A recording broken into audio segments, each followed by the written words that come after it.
Sun had dropped, and we walked from the warmth of the Plaza del Bolivar to the cool red brick pave of Carrera 8.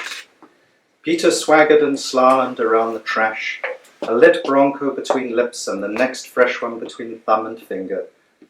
I wore Pita's best leather jacket, heavy and oversized. Every so often I shook it to blow cool air under my armpits. Pita hailed every hooker, pimp and shopkeeper, stopped by a stall, bought 2 arepas and asked the stallholder where the blonde girls were tonight. She said she saw a crowd heading for Carrera 9, so we headed east.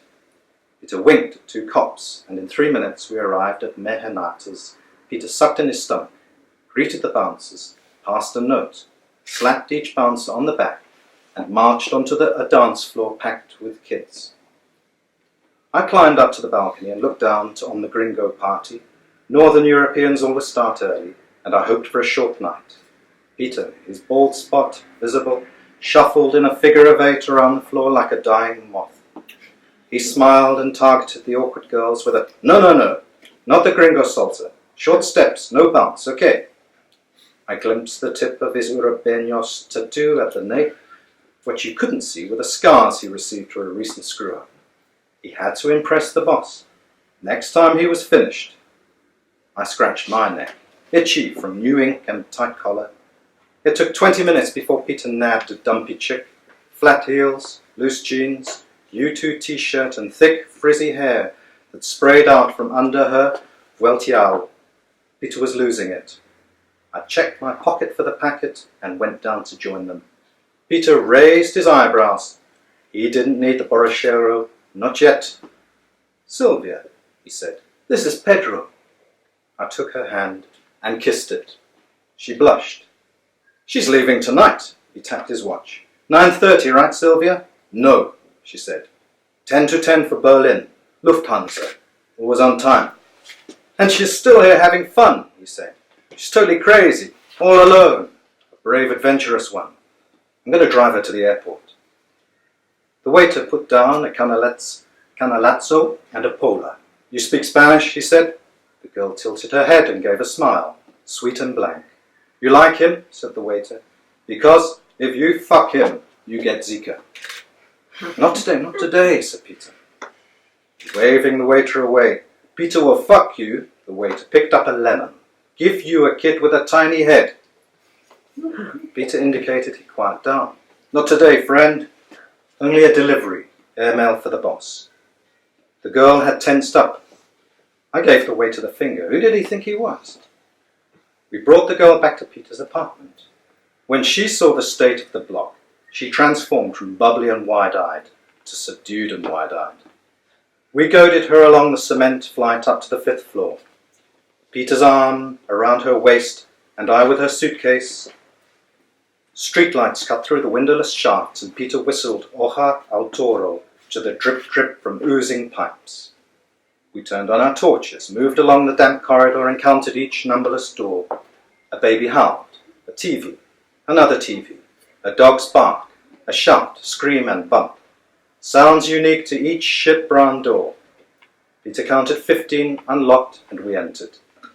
Pita sighed, opened the fridge for 3 polas and rubbed his back.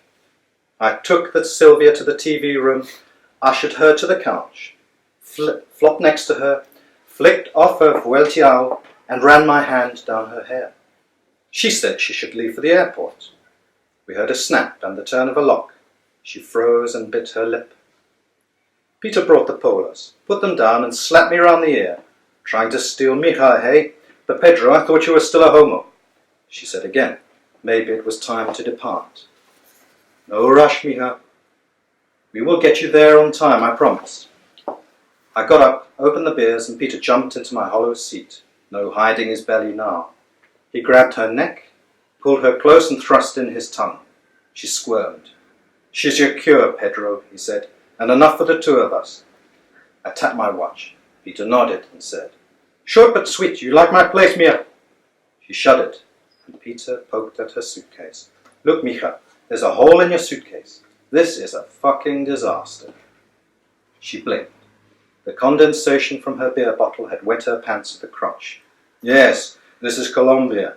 We have a serious drug problem, you don't know. This bag will never be accepted onto the airline. Tampering. Pedro, go see if we have a spare. I got up and went to the storeroom where I took the prepared suitcase, a nice black one with pink hearts, classy. I inspected for residue, gave it a wipe with a cloth and unzipped it. Inside it looked okay. I returned with the case. The girl stood, arms folded, weeping. Pita again. Shoved his hands down her pants or pulled out his warty cock, probably. Come on, I said. Let me put your things into this new suitcase. Look, I won't let him touch you again, okay? Then we go to the airport, okay? Peter got up from the couch and felt in his pockets. Where did I put my car keys? I unpacked and repacked. I knew Sylvia wanted to run, push straight through check-in and give no time or thought to anything else. I carried the bag, my left arm around Sylvia's waist. Peter wrapped his arm around her shoulder, weighed down heavily and whispered into her ear. He made the walk a real sweat. It was like carrying a trash bag full of writhing washing. I said, in Spanish, we should send her by taxi. There was some risk taking her in his clapped-out Fiat Panda. Once a deep red, now a sun-faded pink over rust. Peter waved me away and said, been doing this for years, boy. Watch and learn. We pushed Sylvia into the back seat, shoved the suitcase onto her knees, and I sat next to her. Peter started the engine and sang Oya Bonita. He was fond of his Panda. She's a wolf in sheep's clothing, he said, blood red like a Ferrari. He insisted we drive through the old town, show her some of the scenery, some of his old hideouts, the street corner where his brother shot a member of Los Rastrojos, the alleyway where his father was beheaded. The volume of his voice increased as he declared his love for the Urbeños, how his thirst would never be quenched until he saw every last Rastrojo stabbed, shot, ground. It was a relief to get on the freeway. Still within time. The traffic flowed at a good speed, and Peter turned to look Sylvia in the eyes, tears down his cheeks. Imagine, he said, a young boy had to see such horror. He pointed to his sternum. Yes, me. Find my own father, his head on his chest, those fucking filth. Peter, I said, keep eyes on the road. You understand, Sylvia? Sylvia nodded. Dude, I said, a truck. Peter swerved and overtook from the right, veered back into the middle lane between the truck and a Mercedes, before pulling back to the right lane behind a VW camper van. Hey, I said, you're not Ayrton fucking Senna. He turned to face me and, in the strobe of sodium lamps, gave me the finger and said, fuck you, shit digger. He put his finger and thumb of his other hand to his nose and rubbed hard, so no hands on the wheel. Hey, your mama is proud of you, eh? Chrysler said, watch out. Peter pumped the brakes. Sylvia and I fell onto the front seats and her suitcase burst open as it flew forward. The spider-webbed windshield, case and clothes shot out and we heard the pop and clash of the Panda hood. A white haze of fine dust filled our car. Peter stepped out and we followed. Sylvia and I looked at each other, two red-eyed ghosts. We had hit the camper van hard enough to buckle its rear axle. Pipes from the Panda's exposed engine buzzed and hissed. I shook powder from my hair. Cars and trucks queued behind us. You didn't wrap the H good, I said. Peter wiped his eyes, blinked and looked away. Passers-by hooted us, and the driver of the VW, a wiry, bald fellow with thick glasses, check shirt and tight jeans, approached to inspect the damage. Peter stood, eyes glazed and silent. I stood to our right and saw the bank descend steeply to a crossing, a drop of 30 meters or so. To our left, on the other side of the freeway, I could barely detect some fields, and in the distance the lights of houses. I wondered if we should make a run for it. The wiry man lit a cigarette, swiped an index finger over the back of his van and looked at Peter. You like talcum powder? He said. I said, we're in a rush. She has to get to El Dorado. Plane leaves in an hour. He shrugged. Why should I give a fuck? I turned to Sylvia, but she was nowhere to be seen.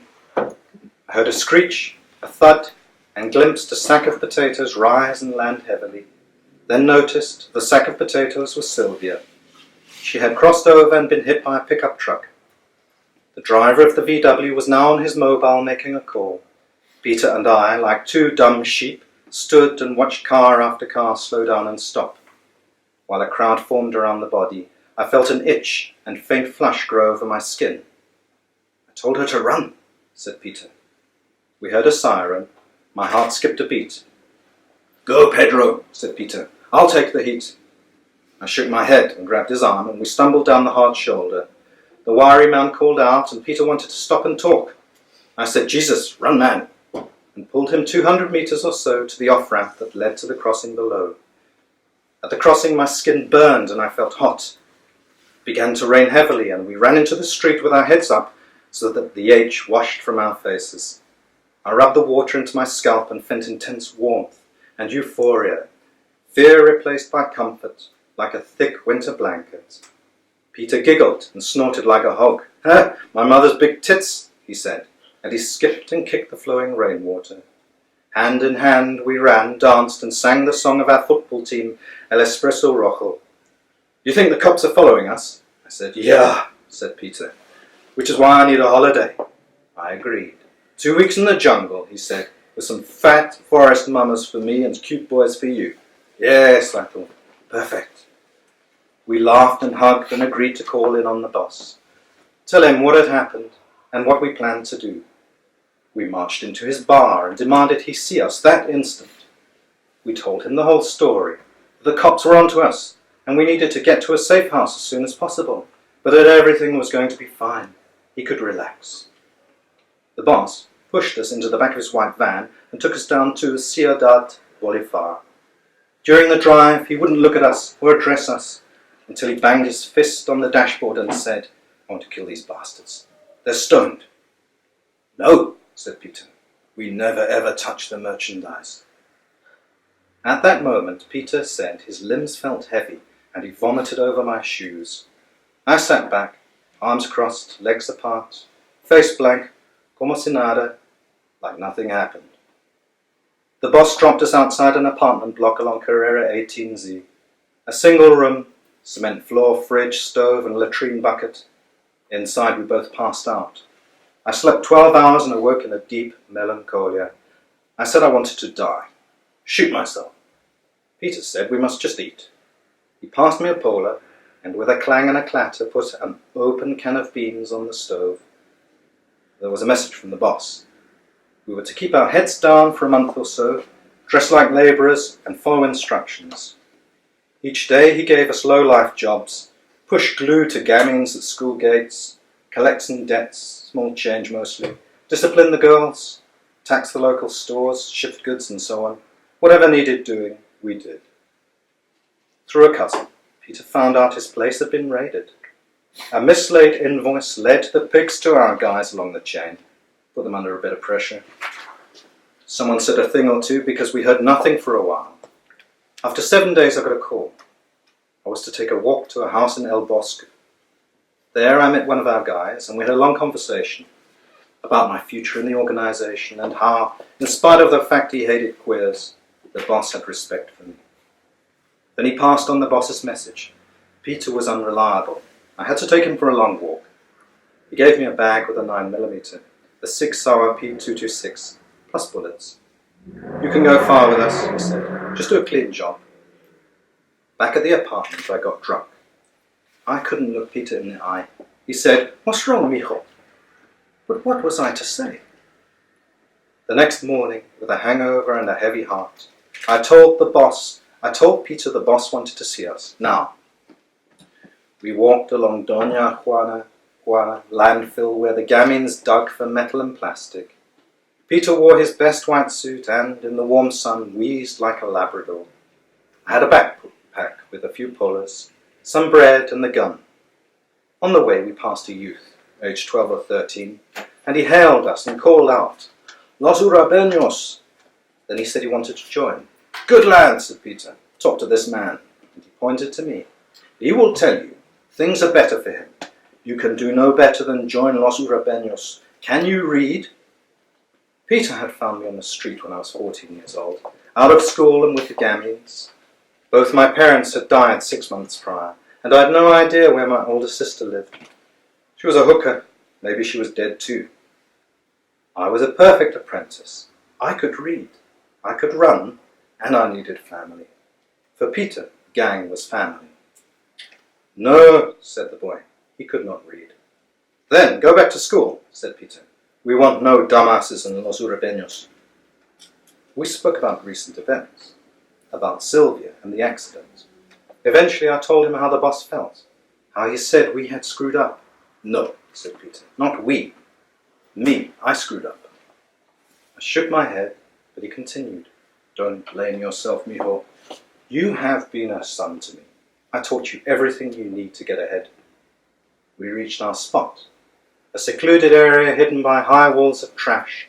He said, I remember my big day. 25 years ago, I was about your age, pretty boy like you. He turned to the sky, his face swollen and bright pink, and he said, They say every man is the architect of his fortune, no? Well then, do what you have to do.